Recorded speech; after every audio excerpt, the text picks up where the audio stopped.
For us as IEBC, voting begins and ends at the polling station. But when it comes to the tallying center, that is where everybody comes now. All the goons are shifted there, and there's a lot of disruption there. The security of the tallying center is very important, both at the counties and at the national level both. And this time we're going to be very robust. We'll give a very robust security arrangement, and a lot of people will be kept out of the tallying centers to make sure that there's zero disruption. Presence of organized criminal gangs and goons. This is very important, and I'm sure the ministry is top on this agenda to make sure this doesn't happen again, because we've seen what happened in Homa Bay, in Kasipul Kabondo. That was a very disruptive process by goons. Yeah, we've seen attacks in Malaba, Narok Town, evidence of killing in Kasipul, which was very, very, very, very, very bad. We need also the process of investigation and arraigning people in court, and the court processes to be fast-tracked so that people know that there's always consequences to an action that they do.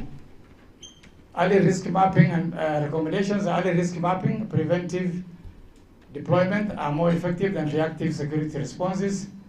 Expedite investigation and prosecution of election offenders.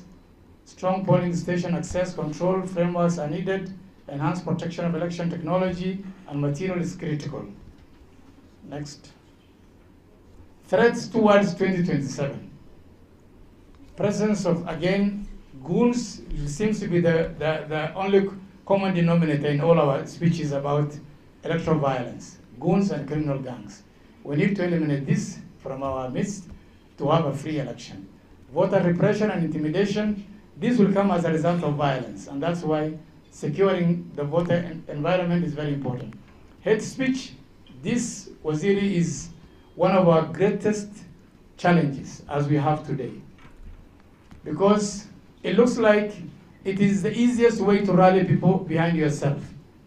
You have to be insultive, you have to insult somebody for the young Kenyans who are unemployed to listen to you. It's unfortunate.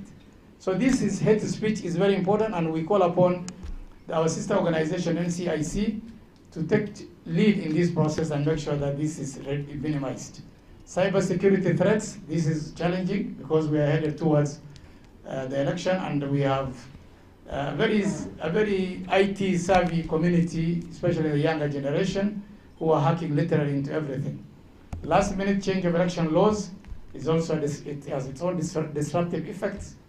Polarized political environment, as we head towards the elections, we have that serious concern about polarizing the political environment.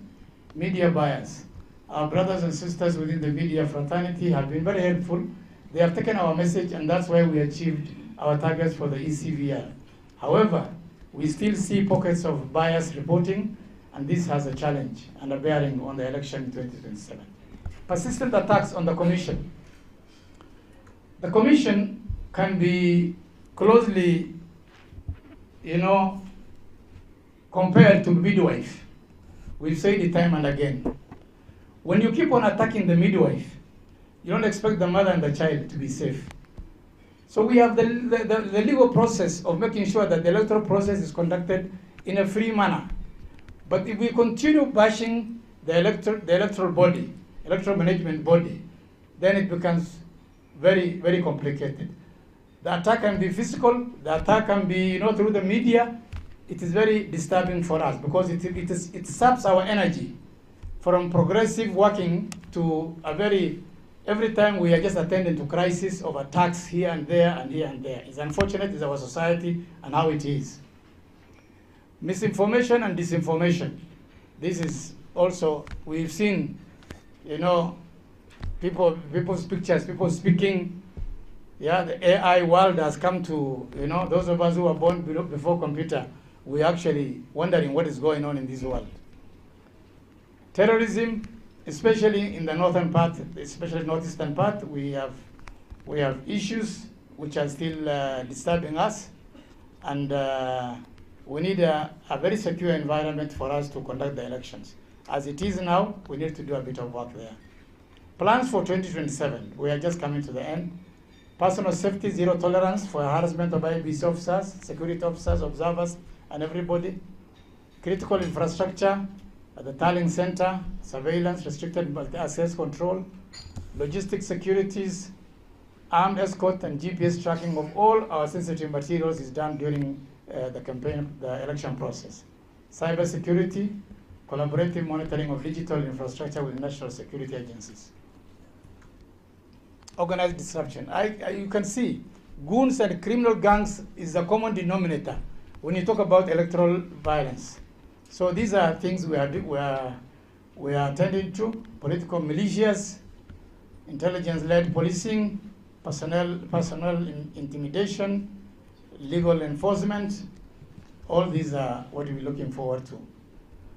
Security framework, a robust response mechanism, a command and coordination center, real-time data sharing is very important between ourselves and the multi-agency team. Intelligence-led policing, that is, we've just said about it. Joint specialized training for all officers, a unified protocols for police and IEBC staff on election day security and crowd management. When we say police, it includes everybody, NYS, KFS, prisons, everybody is involved.